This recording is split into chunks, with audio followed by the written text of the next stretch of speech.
ನಮಸ್ಕಾರ ಆತ್ಮೀಯ ಬಂಧುಗಳೇ, ದುಃಖದ ವಿಚಾರವನ್ನು ನಿಮ್ಮ ಜೊತೆ ಹಂಚಿಕೊಳ್ಳುತ್ತಾ ಇದ್ದೇನೆ.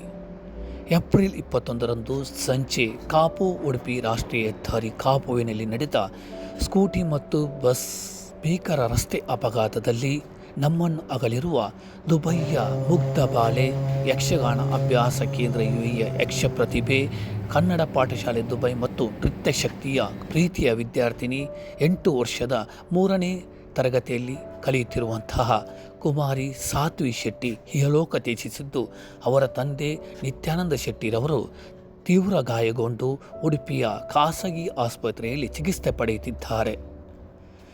ಕುಮಾರಿ ಸಾಧ್ವಿ ಶೆಟ್ಟಿಯ ಶ್ರದ್ಧಾಂಜಲಿ ಸಭೆ ನಿನ್ನೆ ಫಾರ್ಚೂನ್ ಪ್ಲಾಜಾ ಹೋಟೆಲ್ ಅಲ್ಗಿಸಸ್ ದುಬೈಯ ಬ್ಯಾಂಕ್ವೆಟ್ ಹಾಲ್ ಸಭಾಂಗಣದಲ್ಲಿ ಸರ್ವರ ಸಮ್ಮುಖದಲ್ಲಿ ನೆರವೇರಿತು.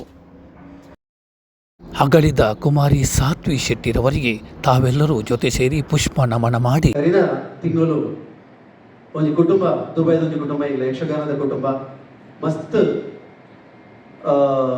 ಸಂಘ ಸಂಸ್ಥೆ ಬೆನ್ನಿ ಬೆಂತಿನ ಕುಟುಂಬ ಮಸ್ತ್ ಕನನ ಪತ್ತೊಂದು ಊರು ಪೋಯ್ ಅಂಡ ಆ ಕನಗಟ್ಟದ ಪೋಯಿನ ಆ ಕುಟುಂಬದ ಕನಸು ಆಕಸ್ಮಿಕವಾದ ಒಂದು ಬಾಲ್ಯದ ದುರಂತಡು ಇನಿ ಎಂಕಲ ಪಾಲಿಗೆ ಇಜ್ಜಂದಾಯರು ಅಂದ್ರೆ ಅವು ಏತೋ ಸುಖನು ದುಃಖನು ಭವಿಷ್ಯ ತೋಡಿದಿನ ಒಂದು ಬಾಲೆ ಎಂಕಲ ಮೋಕೆದ ಎಂಕಲ ಮುದ್ದಾಯಿನಂಚಿನ ಸಾಧ್ವಿ ಎಂಕ್ಲೇನು ಇನಿ ಮುಡ್ದು ದೇವರ ಪಾದಕಮಲು ಸಂದಲು ಚಿರಶಾಂತಿನಿ ಕೊಡ್ತು ಆಕೊಂಡು ನಡ ಆ ಬಾಲೆನು ತೀರ ಈ ಭೂಮಿ ಕಡ ಪುರ್ಲ ಬಾಲೆ ಪಂಪ್ರೋಜಿ ಪ್ರಾರ್ಥನೆಗೋಸ್ಕರಮ್ಮ ಈ ಸಭಾಂಗಣಗಳು ಸೇರಿದ ಬಂದಲೆ ಸುರ್ಕಾದ ನಮ್ಮ ಪೂರ ಒಟ್ಟಿಗೆ ಹೊಂದುದು ಒಂದು ಶಾಂತಿ ಮಂತ್ರ ಪಂಕ.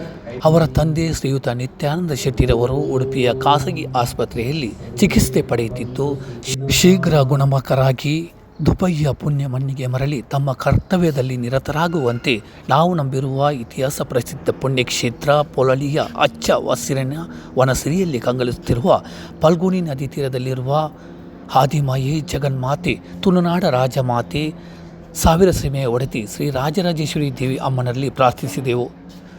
ಕುಮಾರಿ ಸಾಧ್ವಿ ಶೆಟ್ಟಿರವರ ಆತ್ಮಕ್ಕೆ ಸದ್ಗತಿ ದೊರೆತು ಚಿರಶಾಂತಿಯನ್ನು ನೀಡಲೆಂದು ಪ್ರಾರ್ಥಿಸ್ತಾ ಇದ್ದೇವೆ. ಧನ್ಯವಾದ.